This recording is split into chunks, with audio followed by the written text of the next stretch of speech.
এই অষ্টলক্ষ্মীর মন্দিরটা কিন্তু ভীষণই জাগ্রত। মায়ের ট্রিটমেন্ট খুব ভালোভাবেই পেরিয়েছে আর মা সুস্থ আছে, সেই জন্যই লক্ষ্মীর মন্দিরে গেছিলাম একটু পুজো দিতে। আমার সাউথ ইন্ডিয়ায় গিয়ে ট্রিটমেন্ট করাতে কেন ভালো লাগে জানো? কারণ ওখানকার ডাক্তাররা শুধু এক্সপিরিয়েন্সড নয়, ওরা মানুষের সাথে বিহেভ এত ভালো করে আর যতক্ষণ না টেস্টের রিপোর্ট কিছু তোমার নেগেটিভ আসছে, ওরা কিন্তু একটা মেডিসিনও তোমাকে দেবে না। যাওয়ার টাইমে আমরা দমদম এয়ারপোর্ট থেকে গেছিলাম, বাট ফেরারটা ছিল রাঁচিতে। আর প্লেনে চেপে আমার খিদে পাক আর না পাক, আমি কিন্তু কিছু একটা কিনবই। খাবার খেতে খেতে সুন্দর মনোরম দৃশ্য দেখতে দেখতে বাড়ি ফিরলাম। ফিরতে ফিরতে আমাদের অনেকটাই রাত হয়ে গেছিল।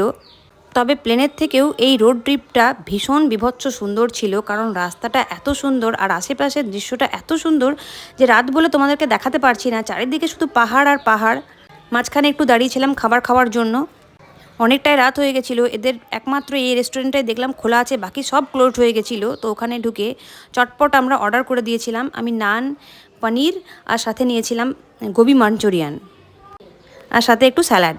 আচ্ছা, ভিডিওটা তোমাদের ভালো লাগলে লাইক, শেয়ার, সাবস্ক্রাইব করে দিও। আজকে টাটা, ভালো থেকো।